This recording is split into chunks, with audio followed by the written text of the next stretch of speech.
Welcome to an Imperator Rome strategy short. Another one on pop movement. It seems to be the core of my game. A lot of people have asked about it over the years or whatnot that I've been loading videos for Imperator or playing games, Let's Plays and such. This one happens to be a Seleucid game I was playing. We're presently at war with Parnia, doing well. It's a back save. If I remember correctly, we were trying to... well, first of all, why would you want to move pops about at all? Because money is really tight in the early game. You know, there's various things you probably want to spend it on. You know, everything is situational. The Seleucid Empire here is a large outfit, of course. We are well endowed with money.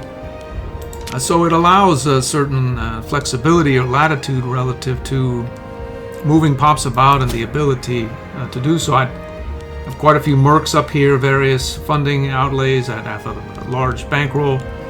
Your experience may vary with other powers. I presently have a Bactrian playthrough going through on YouTube. I did much the same thing. It's a bit more challenging, of course, because Bosporan starts slow, but if you manage your legion size or expenditures relative to other matters, you can move the pops. Like, for instance, you just essentially wouldn't delete your navy and not worry about that and move the pops instead.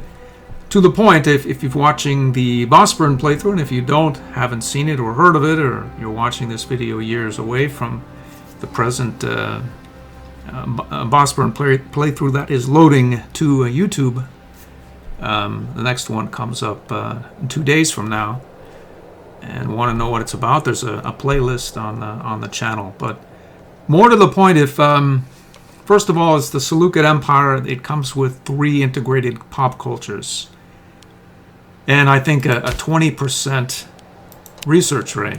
So you'll note that those cultures are no longer integrated, which spikes your research rate almost immediately. I think mine spiked up to 75 or 80%, came down to 50% slightly. And once I started moving pops from the countryside, there's a lot of Macedonians that you'll find about in various areas that are no longer there, of course, but there were some out in the countryside, some up here, some will assimilate over the years.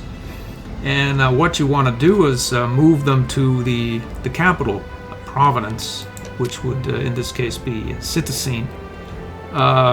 Here we have Seleucid Megale and company. There we have 1, 2, 3, 4, 5 or more cities, specifically all of them Macedonian.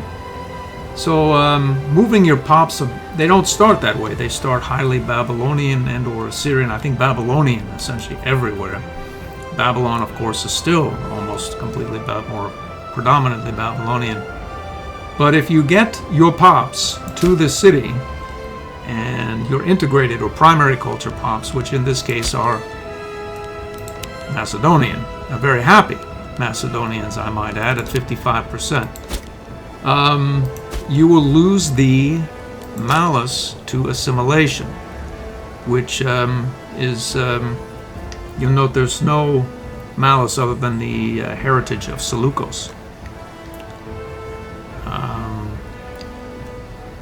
If we go to a province that is not predominantly Macedonian, we find that dominant culture is not an integrated culture. We receive a 25% malice and another 10% malice for not state religion. I'm pretty sure all of these must or are coming up on Hellenic. At least the cities are Hellenic presently, and the whole area will flip to Helenism shortly because of the various laws and whatnot that I have in place. That's a different video. This one is about shuffling pops about to drive efficiencies relative to legion count and assimilation. So once the pops become predominantly Hellenic or a primary culture, which in this case is Macedonian, we lose that malice, and these 25 Macedonians can all promote to higher order pops. None of these other pops can promote above freeman. So you don't need a lot of primary culture pops in any given city. Maybe 1/3 could even do. You'd want as many as possible, of course. But if we look here, we find that these guys are essentially, well, the Persians, the Phoenicians, Macedonians, these guys are all going to demote at some point. As the Macedonians are the only ones that are allowed to be citizens and nobles. Here at some point as well, this is going to work itself out. The Macedonians, of course, are going to be highly loyal. If we look here to the pop info, we find a noble who is Hellenic and Macedonian at 100% loyalty. The Chaldean noble is almost as so, because I believe we probably have 3 academies, which are keeping those guys happy, which is also part of it. You want to get 3 academies surely for the loyalties and research rate. This has been pegged at 175, and that is where you want to keep it. Is there any more? I mean, I suppose I could show, just shuffling about, some pops, depending on how intricate you want to get. There are like a Mac here, there's a Macedonian here, and there's a Macedonian here. Theoretically, these guys could be extracted. If we come up with other pops, we can move a Zoroastrian from here, and then we could move another Persian or whatnot, Zoroastrian, from there. And if we find another Macedonian, there's one here. Well, anyway, so then I think we could move these Macedonians. There's one Macedonian, one Persian, and now there's also one in that other territory we moved it. For instance, we have one here, a Macedonian. Did not work out as per spec, because apparently these Macedonians in that area are freemen. That's the problem with getting that deep into the micro. I mean, you can do it, but this is a fairly early in the game, and you'll note I haven't as yet turned off the slave promotion. It's probably a good idea to turn it off if you want to shuffle about a bunch of pops. These guys will get mad that they can't promote from slaves, but once they get to these cities there, they'll be happy, because there'll be nobles and citizens, etc. There's actually no mechanic for that, but slaves generally are less happy than otherwise. But theoretically, like, if you did that same sort of thing, say, where is it, single Macedonian? There's one here. Is he a slave? He's a freeman now. It's too early. These guys have not as yet demoted. How about here? A bunch of Macs. Well, that's about where I draw the line as well. Your personal tolerances for moving pops about may differ from mine. So, do we have any reason for Macedonians, while we're on the subject of moving pops, why would you want to move them? A, to populate this city, but it's theoretically already populous enough. Or these groupings of cities are populous enough. We have almost to capacity. Our problem is that we need Macedonians, is what we need, because there were not many about. They're becoming more, because we've had this cultural assimilation policy running since the start of the game. But I would wager there are some Macedonians here. And this is the Media region, which is not part of our Mesopotamian legion, which is the only region that we can raise a legion. So, let's get these Macedonians out of Media. It's mad, and, well, the truth of the matter is that the Macedonian slaves are going to be mad as to whether they're here or here. But if we get them here, they won't be mad, because they will promote out of slavery into higher order citizens. So we have a Macedonian here. I think that guy was already... Well, anyway, whatever the case, we'll get these 5 Macedonians here. 5 guys here. We have more Macedonians. We have 4 Macedonians here. And we have quite a few Macedonians here as well.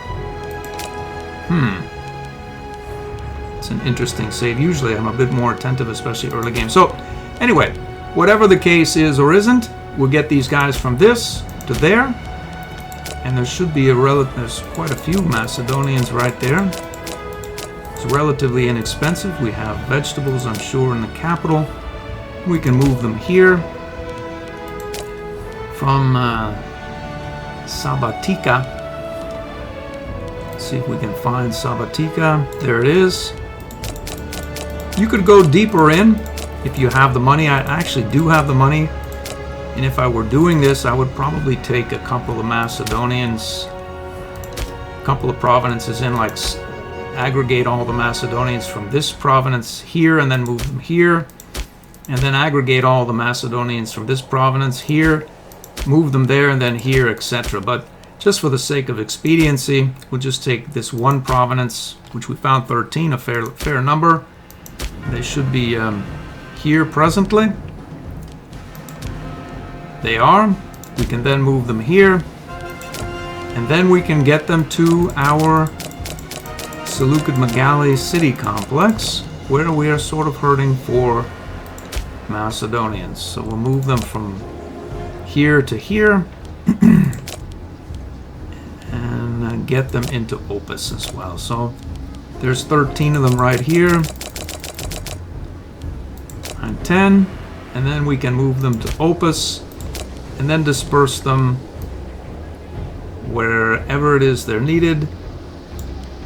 All we need to do is just get them in. You could be even more efficient than this. I probably should have place them adjacent to wherever their destination is going to be, but for the sake of expediency again. So effectively there are 3 Macedonians. It could have been, you could have moved from Daskara to here and then here and saved yourself a click or some time, but sometimes it's just better to get on with your day and back to the war that you're involved in with the Parnian hordes. And then worry about that, especially relative to small pop numbers such as 13. If there were a couple of hundred and whatnot, it'd probably be worth my while. So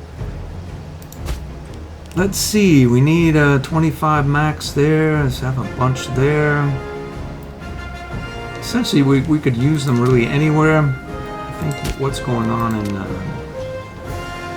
that's pretty close, but let's move them, some of them down there from our elephant territory, Opus, and there should be there we go. That's essentially the size of it. So these guys will indeed promote to citizens and nobles. There are more here, which of course has raised the ratios that we're looking for. So we're at 8% citizens and 13 of 23 for nobles. So these Macedonians are that are newly to this area slaves. They won't last or be slaves for very long, and they'll solve our new ratio and become citizens and nobles, adding to the legion count as well as research rate. This area here is as challenged and in need of Macedonians, because again they are the only ones that can promote to citizens and nobles. Now you say, well, how do you do it without, integrated cultures and whatnot? That's another video entirely. But this is why you would move primary culture pops early game. There's another reason. I'd probably make a separate video about, or if you watch my Roman series that I did, you can see as to moving pops out of a loyalty challenged area to 100% loyal. Like this is the capital. You can also sort of flip this on its head and move wrong culture pops. Once this area, if this area were more Macedonian and more Hellenic, you could move pops from Assyrian culture pops, like essentially any of these guys, to this area. If one of these areas was, or provinces was extremely loyalty challenged, which this one is, you could essentially move any and all of these pops here, and then here, and then here, and then boom. It would be in a 100% loyal territory, and the risk of rebellion here is nil, and this area will convert and assimilate faster. If you want to instill some loyalty here, if this were more Macedonian, like a Roman playthrough, you could move, and this were Roman and we had more Macedonians here, you could move Macedonians up to this area to instill loyalty. But again, that's Assyria, and this is Mesopotamia. It's our home region, and that's where we get our legion count from as well. So moving these guys from Mesopotamia to Assyria to instill loyalty would have to be a fairly radical need relative to the outcome, which would be essentially loyalty but nothing else relative to legion count. If you're into levies, I suppose it would raise the levy count of Assyria, but as I personally rarely ever use them, that's not real high on my list of things to do. So that's micro pop movement in the early game. There's another video out for movement in mass in the mid to late game. I hope you enjoy both. Take a look at either if you're a pop mover. If you're not, maybe you'll become one. Who knows? I hope to see you in the next video.